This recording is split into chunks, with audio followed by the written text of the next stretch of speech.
Imaginemos la siguiente escena. Una habitación que está totalmente a oscuras. Ok, ¿a oscuras? Sí, oscuridad total. Y en el centro hay un tanque lleno de agua. Las paredes son súper altas, resbaladizas, o sea, no hay ninguna escapatoria posible. Suena como una película de terror, la verdad. Totalmente. Pues un grupo de investigadores colocó unas ratas en ese tanque. Y el único propósito era medir hasta dónde llegaba la voluntad de vivir de estos animales frente a una situación imposible. ¡Wow! Un experimento bastante extremo. Muy extremo. Y en esa oscuridad las ratas nadaron, lucharon, buscaron los bordes, pero el instinto de supervivencia se apagó rapidísimo. Se rindieron y dejaron de nadar en apenas 3 minutos. 3 minutos nada más. 3 minutos. Pero fíjate en esto. Luego, los científicos repitieron exactamente el mismo experimento, pero con un cambio minúsculo. A ver, ¿qué hicieron? Encendieron un solo rayo de luz en la habitación. Las ratas seguían en el agua, seguían sin tener una rampa para salir, o sea, la situación material era idéntica. Claro, el mismo peligro. Exacto. Pero con esa luz encendida, nadaron durante más de 36 horas. Uf, qué locura. Es una diferencia abismal. 700 veces más tiempo. Y bueno, de eso se trata nuestra inmersión profunda de hoy. Vamos a analizar qué es exactamente esa luz en la mente humana, porque a veces es lo único que nos separa del fracaso absoluto. Es un experimento que te deja pensando muchísimo, de verdad, porque ilustra a la perfección el tema central que estamos desempacando hoy en este análisis. Así es. Y para quienes nos escuchan, hoy estamos cruzando una síntesis analítica muy rigurosa sobre comportamiento humano con los principios del libro Este es tu momento, del autor Joel Osteen. Exacto. Y la premisa que proponen estas fuentes es bastante disruptiva, digamos. Muy disruptiva. Plantean que el mayor obstáculo del ser humano, la raíz de nuestros estancamientos, no son los sistemas externos ni las crisis económicas. No, para nada. Es algo mucho más íntimo. Es lo que el libro llama un corazón caído. Un corazón caído, ajá. Sí, esa tendencia natural que tenemos hacia la pasividad, al conformismo y a la pereza moral. Y nuestra misión en esta charla es extraer de estas fuentes cómo rechazar de tajo esa pasividad, o sea, cómo pasar de ser víctimas a adoptar una actitud de responsabilidad y de victoria. Claro, pero para entender el poder de la fe y la esperanza activas que propone el autor, primero hay que entender a su mayor enemigo. El tradicionalismo pasivo. Hay una crítica fuertísima en estos apuntes hacia eso, o hacia lo que llaman el evangelio cómodo. Exactamente. Y Lira, cuando el análisis habla de un corazón caído, no lo hace solamente desde un ángulo teológico. ¿Ah, no? ¿Desde dónde más lo aborda? Pues si lo vemos desde la biología evolutiva y la psicología, nuestro cerebro está literalmente cableado para conservar energía. Claro, la ley del mínimo esfuerzo. Tal cual. Buscamos por instinto el camino de menor resistencia. Entonces, el evangelio cómodo del que habla Osteen encaja perfectamente con esta falla biológica. O sea, es la excusa perfecta para no hacer nada. Exacto. Es esa actitud de sentarse a esperar sin obedecer. Es adoptar una postura donde uno cree que por el simple hecho de existir, la vida nos debe algo. O por ir a sentarse a una institución religiosa una vez a la semana, ¿no? Como si el universo nos debiera una solución mágica. Sí, una dependencia completamente ciega. Una fe sin ningún tipo de responsabilidad personal. Leyendo esa parte de las fuentes, se me vino a la mente una imagen muy clara. Es como si esta mentalidad pasiva fuera a entrar a la sala de espera de un hospital. Ajá, a ver. Uno entra, se cruza de brazos y simplemente espera a que el médico salga a curarnos por arte de magia. Sin siquiera haber pasado por recepción. Exacto. Sabiendo que ni siquiera nos hemos acercado a registrarnos. Alguien puede estar ahí sentado 10 años enojadísimo con el sistema de salud. Pero nadie va a decir su nombre jamás. Jamás si no toma acción. Y los textos son tajantes en esto, ¿eh? Esta actitud no solo genera estancamiento espiritual, genera pobreza mental y física real. Y fíjate cómo se conecta esa sala de espera con el experimento de las ratas que mencionaste al principio. A ver, ¿cómo lo ves? Quienes operan bajo ese conformismo colectivo, lo que en sociología a veces llaman groupthink o pensamiento de rebaño, están nadando en la oscuridad. Claro, ¿se dejan llevar? Se rinden en 3 minutos, porque la verdad la inactividad es contagiosa. Es mucho más fácil hacer lo que hace la mayoría, que es quejarse del hospital y esperar. Sí, es la salida fácil. Pero la esperanza activa, que sería esa luz del experimento, funciona de una manera neuroquímica muy distinta, ¿verdad? Absolutamente. Y esa es la gran pregunta que quiero poner sobre la mesa. Porque si alguien que nos esté escuchando ahora mismo siente que lleva años nadando en la oscuridad sin encontrar una salida. Es vital saber qué es esa luz. Exacto. ¿Es solo un subidón de optimismo, una emoción pasajera? ¿O estamos hablando de algo estructural en la mente? Bueno, el análisis lo deja muy claro, no es una emoción superficial, y aquí la neurociencia es fascinante. Cuéntame más de eso. El tradicionalismo pasivo y, digamos, las soluciones rápidas buscan el confort, el placer inmediato. Y eso es dopamina pura. Es efímera, desaparece rapidísimo. Un alivio temporal nada más. Exacto. Pero la esperanza activa de la que habla el texto genera un estado de convicción profunda. Eso está mucho más relacionado con la serotonina. Con el sentido de propósito a largo plazo, supongo. Tal cual, piensa en las ratas con la luz encendida. No estaban felices de estar en el agua. No, obviamente no. Estaban luchando por su vida. No estaban experimentando placer en absoluto, pero tenían la convicción de que había un motivo para seguir moviéndose. ¡Wow! Y en los seres humanos, esa convicción es lo que rompe la pereza moral. La verdadera transformación te exige seguir nadando cuando el cuerpo te pide a gritos parar. Me encanta esa distinción.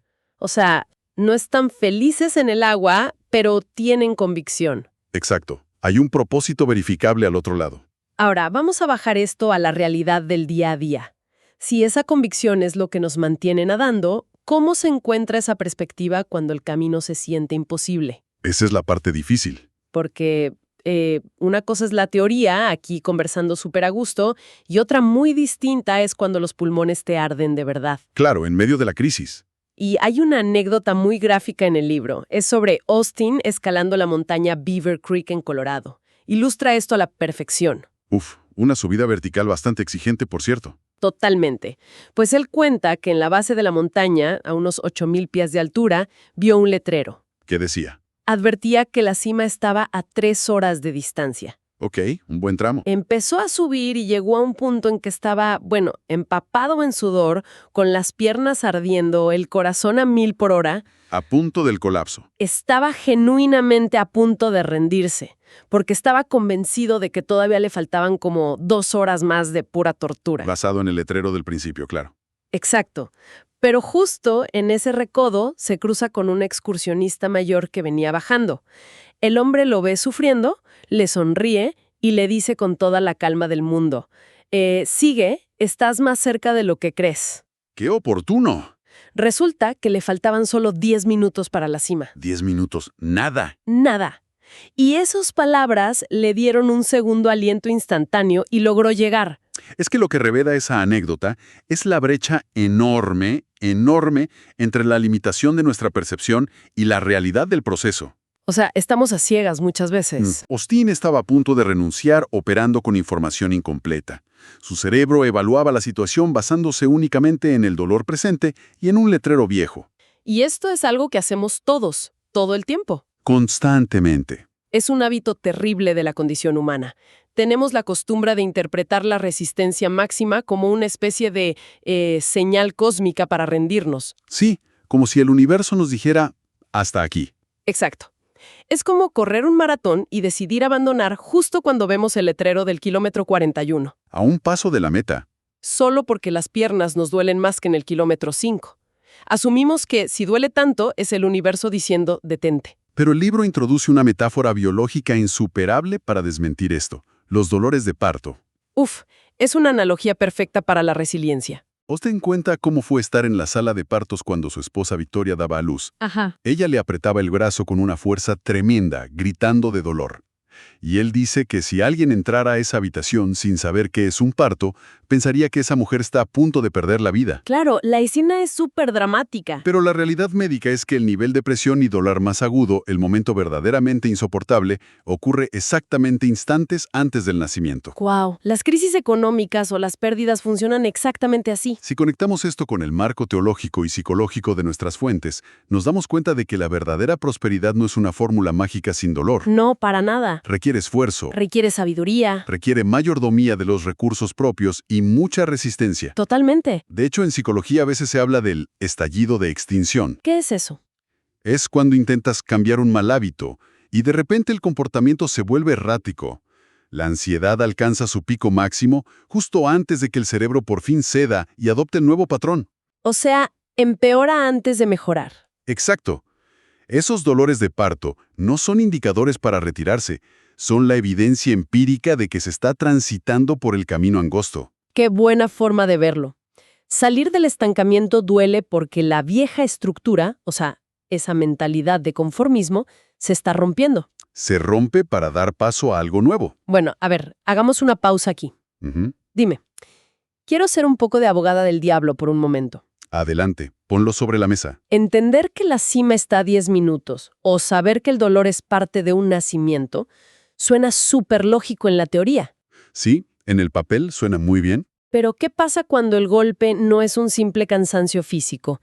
¿Qué pasa cuando es una tragedia real? Una injusticia profunda. Es una situación muy distinta. Claro, porque de nada sirve saber todo esto si la persona decide, de forma voluntaria, levantar una tienda de campaña y quedarse a vivir en el Valle de la Amargura. Ese es exactamente el terreno del autoengaño del que advierte toda esta síntesis analítica. Acampar en la autocompasión. Precisamente.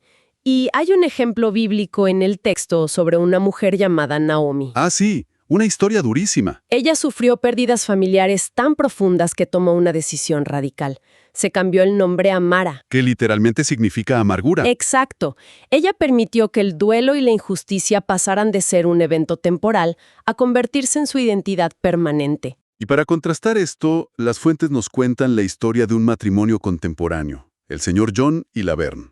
Ese es el caso que pone a prueba toda la teoría, a mi parecer. Totalmente. Ellos fueron conserjes de una iglesia en Florida durante 40 años, Gente trabajadora, sin grandes riquezas. pero conocidos por ser los típicos buenos samaritanos. Arreglaban los autos de los vecinos, compraban ropa para los niños del barrio con su propio dinero. Dedicaron su vida entera a servir. Y al jubilarse, un incendio arrasa con su pequeña cabaña. Pierden absolutamente todo. 40 años de hacer el bien reducidos a cenizas en una tarde. O sea, era la excusa perfecta para mudarse al barrio de la autocompasión. Cualquiera lo entendería. Pero aquí es donde te quiero presionar un poco con la postura del análisis. A ver, si alguien nos escucha diría, ¿me vas a decir que perdieron 40 años de su vida en un incendio y simplemente tuvieron esperanza? ¿No roza esto en la positividad tóxica? Es una objeción súper válida y fundamental. ¿No es casi cruel sugerirle a alguien que acaba de perderlo todo que simplemente sonría y cambie de actitud? Es que aquí es vital separar el optimismo ciego de la resiliencia activa. La positividad tóxica exige que niegues el dolor, que finjas que el incendio no dolió. Claro, que te pongas una máscara. Y el análisis no sugiere eso en absoluto. El dolor de John y Laverne fue inmenso. La diferencia radica en lo que haces con tu identidad después del incendio. Ok, la identidad. Si adoptas la postura de Naomi y te cambias el nombre a amargura, estás cometiendo lo que el texto define con una frase muy aguda: ¿Cuál es? la idolatría al propio dolor. Idolatría al propio dolor. Uf, esa es una frase que te detiene en seco. Es muy fuerte. ¿Cómo sabe alguien si está idolatrando su dolor? ¿Cuáles son los síntomas en el día a día? Pues un síntoma clarísimo es cuando introduces tu historia siempre desde el trauma. O sea, presentarte desde la herida. Exacto. Cuando tu identidad entera se vuelve yo soy la víctima de esta injusticia. Quien idolatra su dolor exige secretamente que el mundo le pague una deuda que nunca podrá ser saldada. Claro, te quedas esperando un pago imposible. Y el tradicionalismo religioso a menudo fomenta esto. Le dicen a la gente que acepte pasivamente su miseria porque es la cruz que les tocó cargar. ¡Qué terrible! Pero la verdadera libertad consiste en mantener tu identidad intacta frente a las peores injusticias. John y Laverne no sonrieron mágicamente frente a las cenizas. ¿Qué hicieron entonces? Se negaron a que el fuego quemara también su generosidad y su disciplina. Y mira el resultado. Fue asombroso. No cayeron en el victimismo, no exigieron que nadie los salvara, y la respuesta de su entorno fue espectacular. La comunidad entera se volcó a ayudarlos. Un constructor local, a quien el propio señor John le había enseñado a usar un martillo 20 años atrás, consiguió arquitectos y materiales gratis. ¡Wow! Todo gratis. Les construyeron una casa nueva, hermosa y el doble de grande que la que tenían. Y todo eso fue porque habían sembrado acción, generosidad y principios durante décadas. Su actitud activa, incluso en la ruina, fue un imán. Fue el imán que atrajo esa restauración. El capital humano que construyeron dio un fruto verificable. Eso es rechazar la pasividad en tiempo real. Y la alternativa a ser prisioneros de ese miedo o de ese victimismo es atarse a otra cosa. El concepto que utilizan me fascina. Convertirse en prisioneros de la esperanza. Es una paradoja lingüística tremenda. Piensa en la palabra prisionero. Implica cadenas, rejas, algo de lo que cualquier ser humano quiere huir. Son cadenas que limitan tu capacidad de movimiento, por definición. Exacto, pero el concepto sugiere que debemos estar irrevocablemente encadenados a una actitud de expectativa radical. Me gusta mucho eso. Estar aptado al optimismo activo significa que, literalmente, no tienes escapatoria hacia el desánimo. Los pensamientos negativos te buscan, pero no pueden arrastrarte al fondo. Porque la esperanza te tiene encadenado. Te obliga a buscar soluciones.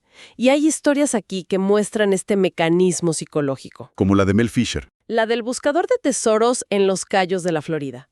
Un nivel de terquedad casi incomprensible. Imagínate, durante 16 años enteros, todos los días al despertar su lema era, hoy es el día. 16 años mandando a sus buzos a buscar un galeón español hundido. Vivía en un bote que se goteaba, acumulaba deudas impresionantes, y todos se burlaban de él. Pero él amanecía y decía, hoy es el día. ¿Cómo es posible que alguien haga esto miles de días sin volverse loco? Porque para un prisionero de la esperanza no es un estado de ánimo, es un sistema de hábitos. Hábitos, claro. No es solo emoción. Mel Fisher no se levantaba todos los días flotando en una nube de alegría. Se levantaba a ejecutar un método de búsqueda. Eso es lo que lo ancla. Es la disciplina de sembrar continuamente. Como el otro ejemplo, el de Amber. Ah, la mujer con el título en horticultura. Sí, ella no se sentó a esperar que un trabajo ideal cayera del cielo. Ella salió, se ensució las manos, sembró gardenias y construyó su propio negocio botánico. Porque la acción precede a la motivación, no al revés. Y este mismo mecanismo aplica cuando el problema es sistémico. Tenemos el caso de la profesora de sociología Brenda Ehart. Una historia admirable, la verdad. Ella miró el sistema estatal de acogida para niños calificados como inadoptables, un término verdaderamente desgarrador, por cierto. Sí, muy triste. Viendo cómo estos niños rotaban de hogar en hogar, acumulando traumas, ella se negó a aceptar esa pasividad institucional. Se amarró a la esperanza. Y a través de acción pura, logró que el Estado le cediera una base abandonada de la Fuerza Aérea. La transformó en Hope Meadows, una pradera de esperanza. Donde adultos mayores actúan como abuelos voluntarios. Exacto, creando familias reales para estos niños. Ella lo oró para que el sistema cambiara y se fue a dormir. Ella desarmó el sistema con sus propias manos. Y eso nos lleva al último nivel de esta actitud, que es la disposición a asumir riesgos que los demás consideran absurdos. A ver, explícame eso. Hay un ejemplo teológico clásico en el texto, la narrativa de Pedro en la barca en medio de una tormenta feroz. Esa imagen es el resumen perfecto de la batalla contra la pasividad. Mientras los otros 11 discípulos se quedaron sentados en la barca, paralizados por el miedo, agarrándose a la madera esperando que alguien más calmara la tormenta. Pedro tuvo la osadía absoluta de dar un paso hacia afuera para caminar sobre el agua. Pudo haberse hundido, el riesgo era letal. Pero fue el único que desafió las leyes de la naturaleza, porque decidió salir de la zona de confort. La pasividad te mantiene seco, sí, pero te mantiene prisionero del miedo. Dar el paso fuera de la barca es la máxima expresión de rechazar el conformismo. Las grandes recompensas exigen esa valentía, no recompensan la inercia. Entonces, reuniendo todas las piezas de este rompecabezas analítico, la conclusión es contundente. Muy contundente. Desechar la mentalidad de la pasividad, rechazar ese tradicionalismo de simplemente calentar una silla esperando un milagro, es la única forma de abrir la puerta a la responsabilidad personal. Significa entender que esos momentos oscuros son dolores de parto preparando algo nuevo. Es mantener encendida la luz en el tanque de agua para no dejar de nadar. Y requiere la madurez de aceptar que no somos inmunes al dolor, pero somos dueños absolutos de nuestra respuesta. Y para cerrar, hay un detalle escondido en estas fuentes que me parece brillante. Ah, el cuadro del bote, ¿no? Sí, La historia de un cuadro que un amigo del autor compró en una tienda de antigüedades. A simple vista la pintura era súper deprimente. Mostraba un bote de remos enorme, encallado profundamente en la arena, lejos del agua. Se veía inútil, abandonado, estancado. Pero en la parte inferior del marco había una pequeña leyenda. Una leyenda que lo cambiaba todo. Decía, la marea siempre regresa. Una simple frase que altera por completo la percepción del tiempo y de la crisis. La marea siempre regresa. Y esto me lleva a dejar una reflexión final, algo para que cada persona que nos escucha lo mastique después de que termine la charla de hoy. Claro, la gran pregunta. Si asumimos como una ley inmutable que la marea siempre regresa, que las oportunidades y la gracia volverán a fluir hacia nosotros, la verdadera pregunta no es ¿cuándo volverá el agua? ¿Cuál es entonces? La pregunta que define tu vida es ¿qué estás haciendo ahora mismo? Exacto. ¿Estás aprovechando este tiempo incómodo en la arena para lijar activamente la madera, arreglar las velas y fortalecer los remos? ¿O simplemente estás sentado adentro del bote encallado? Quejándote de la arena y esperando pasivamente a que la corriente decida tu destino. Queda claro que la parálisis nunca ha sido una buena estrategia para navegar por la vida. Jamás lo ha sido y jamás lo será. Así que la invitación está sobre la mesa. Rechacemos la parálisis, demos el paso fuera de la barca y tomemos las riendas de nuestro propio proceso. Nos escuchamos en la próxima inmersión profunda.